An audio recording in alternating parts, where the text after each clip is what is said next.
뉴스에이 오늘은 이용구 법무부 차관의 택시기사 폭행 사건 단독 보도로 시작하겠습니다. 피해를 입은 택시기사가 검찰은 물론 경찰에도 제출한 블랙박스 영상이 있죠. 어떤 내용이 찍혔는지 아직 공개되지는 않았는데요. 이 영상에 폭행 장면뿐만이 아니라 차량이 움직이는 장면까지 담겨있다, 이런 주장이 나왔습니다. 처벌과 비난 수위를 가를 핵심 쟁점이었죠. 경찰 주장과 반대되는 정황이 나온 겁니다. 먼저 박건영 기자가 단독 보도합니다. 지난 19일 검찰에서 참고인 조사를 받은 택시기사.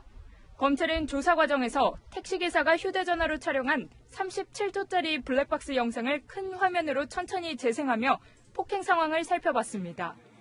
오늘 채널A와 만난 택시기사는 영상 내용을 상세히 설명했습니다. 지난해 11월 6일 밤 이용구 차관이 사는 아파트에 도착해 여기 내리시면 되냐고 묻자 이 차관이 욕설과 함께 멱살을 잡는 장면이 담겨 있다고 했습니다. 저한테 욕하신 거예요?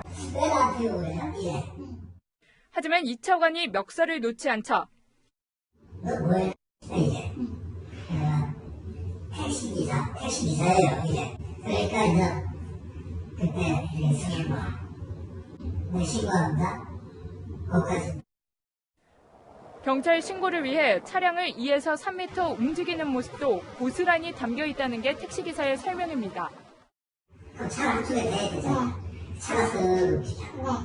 그 움직이다가 딱 끊어져. 차를 다시 대려고 편의점에서 움직인 거야.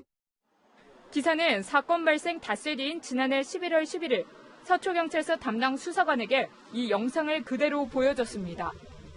하지만 영상을 보고도 해당 수사관은 차가 멈춰 있다고 판단했고 사건은 다음 날 내사 종결됐습니다.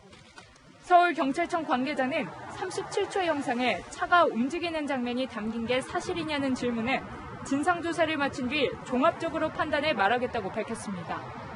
채널A 뉴스 박건영입니다. 네, 또 택시기사는요, 담당 수사관이 영상을 보고 나서는 다시 조사해야 하나라고 혼잣말까지 했다고 주장을 했습니다. 이 말이 사실이라면 재조사가 필요하다는 걸 알면서도 그대로 사건을 종결시킨 셈이 됩니다. 이어서 구자준 기자가 단독 보도합니다. 지난해 11월 11일 경찰서에서 담당 수사관에게 폭행 영상을 보여준 택시기사. 기사는 영상을 본 수사관이 그냥 못 본 걸로 할게요라고 말하기 전에 이걸 다시 조사해야 하나라는 혼잣말을 했다고 주장했습니다. 이 말이 사실이라면 경찰은 영상을 본 뒤 재조사 필요성을 느끼고도 다음 날 내사를 종결한 셈입니다. 기사는 이 차관과 합의를 보지 않은 상황에서 그런 말을 들었다면 항의했을 거라고 했습니다. 그러면서 채널A에 밝힌 내용은 지난 19일 검찰 조사와 25일 경찰 조사 때도 똑같이 얘기했다고 밝혔습니다. 경찰은 진상조사에서 나온 진술은 확인해 줄 수 없다고 말했습니다. 해당 수사관은 경찰 진상조사 과정에서 영상을 못 본 걸로 해달라고 한 건 택시기사라고 주장한 걸로 알려졌습니다.